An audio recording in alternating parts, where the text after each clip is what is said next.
Assalamualaikum warahmatullahi wabarakatuh. Saya Muhammad Farhan, mahasiswa Universitas Mercu Buana, program studi S1 Akuntansi. Kali ini saya ingin membuat video untuk memenuhi tugas besar 1 mata kuliah teori ekonomi. Dosen pengampu Bu Wita Hairunisa. Kali ini saya ingin membahas terkait permintaan, penawaran, dan keseimbangan pasar pada masa pandemi COVID-19. Tapi sebelum ke pembahasan, saya ingin menjelaskan sedikit tentang materinya. Dalam suatu kegiatan perekonomian, tentu ada sebuah penawaran dan permintaan. Penawaran itu apa? Penawaran adalah hubungan antara jumlah barang yang ditawarkan dengan harga barang yang ditawarkan. Sedangkan permintaan adalah menerangkan hubungan antara jumlah barang yang diminta dengan harga barang yang diminta. Jadi kegiatan perekonomian itu terdapat kesepakatan harga yang diminta oleh pembeli dan harga yang ditawarkan oleh penjual untuk sebuah barang yang diperdagangkan. Di perekonomian ada yang namanya keseimbangan pasar. Keseimbangan pasar itu adalah keadaan di mana jumlah barang atau jasa yang ditawarkan pada suatu harga tertentu sama dengan jumlah barang atau jasa yang diminta. Titik pertemuan kedua hal tersebut adalah harga keseimbangan pasar. Dilansir dari buku Kamus Ekonomi, keseimbangan pasar diartikan sebagai harga yang terbentuk pada titik pertemuan kurva permintaan dan penawaran. Dalam harga keseimbangan berlaku hukum penawaran dan hukum permintaan. Yang pertama, hukum permintaan. Hukum permintaan itu adalah semakin rendah harga suatu barang, maka semakin banyak jumlah barang yang diminta. Seperti halnya bawang putih pada pasar. Jika harga bawang putih di pasar itu memiliki harga yang murah, maka permintaan barang akan tinggi. Kemudian sebaliknya, jika semakin tinggi harga suatu barang, maka semakin sedikit juga jumlah barang yang diminta. Tadi terkait hukum permintaan, sedangkan pada hukum penawaran itu adalah semakin rendah harga suatu barang, maka semakin sedikit juga jumlah barang yang ditawarkan. Kebalikannya, jika semakin tinggi harga suatu barang, maka semakin banyak juga jumlah barang yang ditawarkan. Jadi ibarat handphone, jika Samsung memiliki produk handphone seharga yang tinggi, sedangkan Xiaomi memiliki produk suatu barang harga yang rendah, tetapi konsekuensinya adalah dengan harga yang rendah itu mereka hanya menawarkan sedikit jumlah barang yang ditawarkan. Seperti itu kira-kira contohnya. Kemudian saya ingin menjelaskan terkait kurva permintaan dan kurva penawaran yang berhubungan dengan hukum penawaran dan hukum permintaan tadi. Di sini ada kurva permintaan dan kurva penawaran. Di kiri ini kurva permintaan, yang di kanan kurva penawaran. Nah, pertama dari kurva permintaan dulu nih. Kurva permintaan itu menggambarkan sifat hubungan antara harga suatu barang tertentu dengan jumlah barang yang diminta oleh para pembeli. Jadi kalau dilihat di gambar ini, di kurva ini, misal yang 5.000, ya kan, harga 5.000, kuantitas permintaannya itu cuma 200, ya kan. Untuk yang harga 3.000, kuantitas permintaannya itu ada 600 unit. Untuk yang harga 2.000, kuantitasnya itu permintaannya itu ada 800 unit. Ini contohnya buku tulis ya. Nah, jadi menggambarkan sifat hubungan antara harga suatu barang tertentu dengan jumlah barang yang diminta oleh para pembeli. Sesuai sama hukum permintaan tadi kan, kalau semakin tinggi harganya, maka semakin rendah kuantitas permintaannya.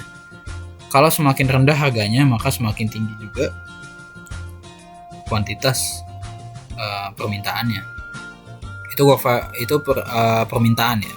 Kalau untuk penawaran kurva penawaran itu menggambarkan sifat hubungan antara harga suatu barang tertentu dengan jumlah barang yang ditawarkan oleh para pembeli. Nah, kalau di grafik sini kita melihatnya gini, misalkan di harga 5.000, kuantitas penawarannya adalah sebesar 900, maka besar kan. Dengan di tingkat harga yang tinggi, maka kuantitas penawarannya juga akan tinggi. Sedangkan di harga 3.000 kuantitas penawarannya 600, di harga 2.000 kuantitas penawarannya cuma 300. Di harga penawaran yang rendah, maka kuantitas penawarannya juga rendah gitu ya. Jadi kalau misalkan harganya rendah, yang ditawarkan cuman ya sedikit gitu, sedikit. Kalau harganya tinggi, maka yang ditawarkan banyak, kayak gitu. Ada 3 cara untuk menunjukkan keadaan keseimbangan pasar. Yang pertama, menentukan keseimbangan secara angka. Kemudian yang kedua, menentukan keseimbangan secara grafik. Kemudian yang ketiga, menentukan keseimbangan secara matematik. Perubahan harga keseimbangan pasar memiliki disebabkan oleh 2 faktor, yaitu yang pertama pergeseran kurva permintaan, dan yang kedua pergeseran kurva penawaran. Permintaan dan penawaran suatu barang atau jasa terutama dipengaruhi oleh tingkat harganya. Akan tetapi permintaan dan penawaran sebenarnya ditentukan oleh beberapa faktor atau faktor lain. Yang pertama, faktor selain harga yang mempengaruhi permintaan. Itu contohnya seperti harga barang lain, terus pendapatan, terus ada populasi serta masyarakat. Kemudian ada faktor selain harga yang mempengaruhi penawaran. Contohnya adalah antara lain harga input, kemudian ada pajak dan tingkat teknologi. Faktor harga menyebabkan pergerakan sepanjang kurva permintaan dan penawaran, sedangkan faktor selain harga menyebabkan terjadinya pergeseran kurva permintaan dan penawaran. Kemudian kita bahas terkait situasi di pandemi COVID-19 ini terkait permintaan dan penawaran serta keseimbangan pasar. Pandemi virus COVID-19 memang telah menimbulkan berbagai dampak penurunan perekonomian negara secara global. Akibatnya pertumbuhan ekonomi harus dikoreksi dalam karena anggaran yang dialokasikan untuk memberikan bantuan kepada masyarakat hingga ke pengusaha agar tetap bertahan di tengah situasi yang sulit saat ini. Beberapa upaya dilakukan seperti penghentian aktivitas ekonomi domestik maupun non-domestik hingga memberlakukan lockdown yang ketat. Tak hanya itu, banyak juga kegiatan ekonomi yang terkena dampak COVID-19 ini. Dan yang paling terpukul diantaranya itu adalah sektor jasa dan manufaktur. Sementara untuk sektor pertanian itu relatif tetap tangguh. Kebijakan lockdown di beberapa negara juga diterapkan dan telah menyusutkan permintaan, menyebabkan karyawan kehilangan pekerjaannya, terutama yang bekerja di bidang makanan, transportasi, akomodasi, konstruksi, dan yang lainnya. Biasanya konsentrasi pemerintah itu utamanya untuk mengendalikan grafik ekonomi, karena pada bidang lain yang seperti kesehatan maupun pertahanan dan keamanan sudah relatif stabil. Tapi sejak akibat virus COVID-19 ini muncul grafik kesehatan masyarakat yang secara ekstrim yang harus diperhatikan oleh pemerintah. Penanganannya harus dilakukan secara tentunya extraordinary, karena penyebaran virus COVID itu cepat dan meluas kan, sehingga mengorbankan sisi perekonomian. Dikhawatirkan akan menarik ekonomi ke bawah sampai titik nadir menuju resesi ekonomi global. Jadi sebagian besar resesi yang diperkirakan akan datang disebabkan oleh dampak dari langkah-langkah kesehatan masyarakat yang diambil pemerintah. Pemerintah mencegah para pekerja untuk bekerja atau produksi sehingga memperdalam resesi sisi penawaran, dan konsumen dari konsumsi itu memperdalam resesi sisi permintaan. Resesi ini memang terjadi disadari, disengaja, dan tidak dapat dihindari. Memang COVID-19 dan kebijakan pembatasan pergerakan dan kegiatan manusia telah berlangsung dan secara besar-besaran mengurangi aliran tenaga kerja ke perusahaan atau bisnis. Hasilnya adalah pengurangan mendadak dan besar-besaran dalam output barang dan jasa. Ketika persediaan dari produksi menipis, pengeluaran tetap dirangsang pemerintah melalui stimulus yang mengakibatkan harga akan naik. Pemerintah harus tetap mempertahankan lampu perekonomian dengan melindungi perusahaan, pekerjaan, dan sistem keuangan. Tetapi sisi penawaran tidak dapat dilupakan. Sebenarnya dalam kondisi normal itu sisi penawaran itu dapat menjaga dirinya sendiri. Para pengusaha atau perusahaan itu menjaga sisi ini dengan imbalan keuntungan. Tetapi biasanya dalam resesi normal masalah yang terbesar itu adalah kurangnya permintaan. Namun saat krisis akibat virus COVID-19 ini, kebijakan dari sisi penawaran oleh pemerintah lah yang menyebabkan resesi. Karena pembatasan berskala besar yang kita tahu itu adalah PSBB atau yang sekarang ini adalah PPKM. Ya. Dengan berkurangnya output melalui kebijakan pembatasan sementara dan kebijakan pemerintah dalam mempertahankan ekonomi melalui peningkatan pengeluaran dengan paket stimulus, maka yang terjadi adalah kecenderungan terjadinya inflasi dalam perekonomian. Paket stimulus ini tidaklah buruk, namun jika tidak berhati-hati dalam pelaksanaannya serta perhitungannya, maka dapat lepas kendali. Jadi perlu diperhatikan juga produksi yang menurun akibat dampak kebijakan pembatasan. Memang berbagai kegiatan dapat dilakukan melalui online atau jarak jauh ya. Namun tidak sedikit produksi harus dilakukan yang membutuhkan kedekatan sosial, bukan physical distancing. Tidak bisa dari jarak jauh atau online. Hal ini akan mengakibatkan terjadinya pergeseran penawaran. Barang menjadi langka sehingga secara relatif harga juga akan menjadi naik gitu. Jika pembatasan dilakukan di semua sektor, maka tidak akan terbayangkan akibatnya nanti di masa yang akan datang. Untuk layanan jasa sebagian besar mungkin masih bisa dilakukan secara jarak jauh atau online ya, seperti administrasi, kemudian pendidikan, sekolah, dan lain-lain gitu ya. Nah, Perubahan harga secara relatif dikarenakan penawaran atau pasokan relatif akan turun akibat kebijakan pembatasan. Khususnya untuk barang-barang yang penting bagi masyarakat akan turun. Karena merumahkan tenaga kerja dan tidak berproduksi akan menekan output. Karena produksi-produksi semacam ini membutuhkan kehadiran fisik pekerja di pabrik dan pengiriman. Jadi kayak permintaannya tetap, tapi penawarannya itu jadi turun karena ada kebijakan pembatasan. Jadi produksi barang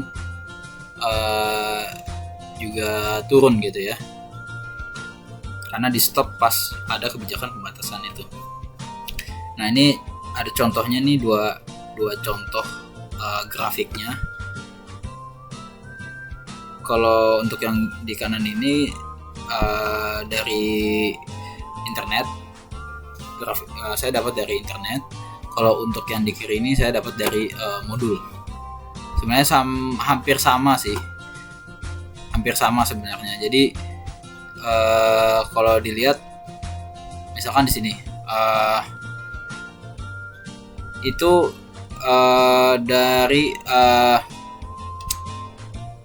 relatif penawaran sama permintaan. Nah, ketika ada kebijakan pembatasan itu, si penawaran ini bergeser ke kiri gitu. Kurva penawarannya jadi bergeser ke kiri. Jadi ada ada penurunan pasokan kayak gitu.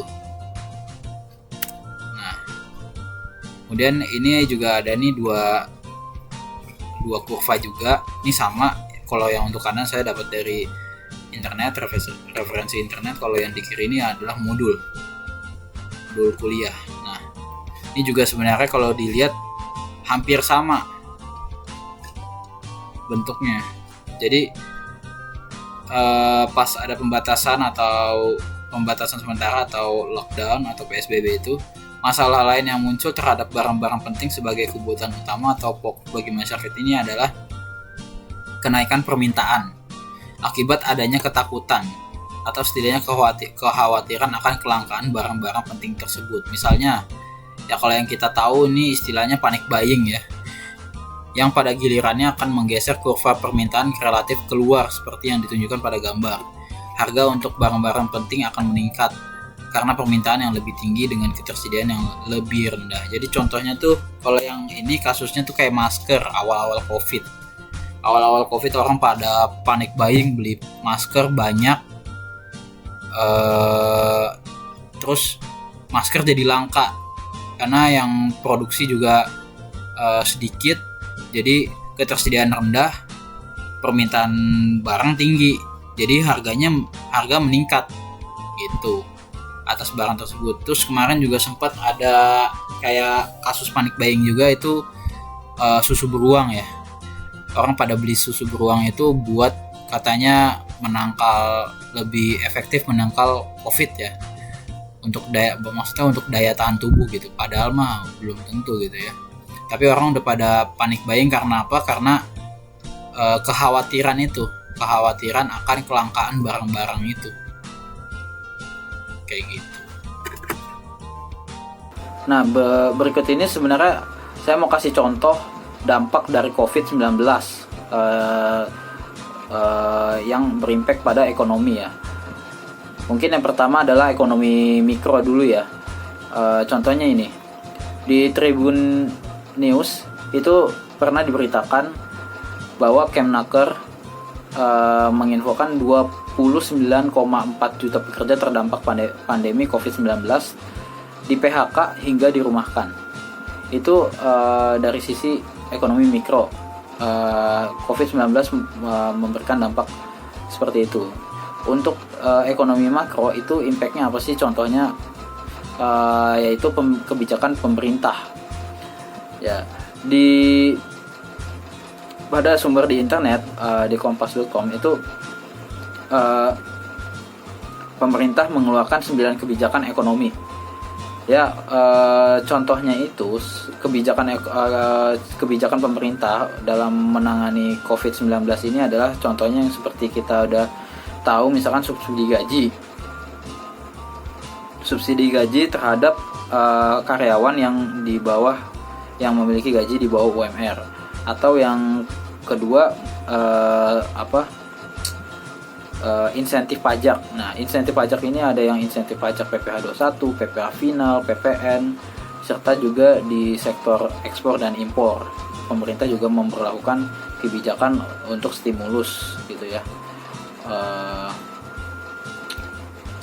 Mungkin itu aja ya yang ingin saya bahas dan yang bisa saya bahas terkait permintaan, penawaran serta keseimbangan pasar pada masa pandemi COVID-19 ini. Memang dampaknya itu cukup besar, dan sekarang pun Indonesia waktu di 2020 akhir Menteri Keuangan juga mengabarkan bahwa Indonesia mengalami resesi gitu ya. Itu saja mungkin yang bisa saya sampaikan. Kurang lebihnya mohon maaf. Terima kasih yang sudah menonton. Tetap semangat untuk semuanya, baik itu pekerja maupun pelajar dan juga pengusaha di masa pandemi COVID-19 saat ini. Semoga video ini bermanfaat buat kalian.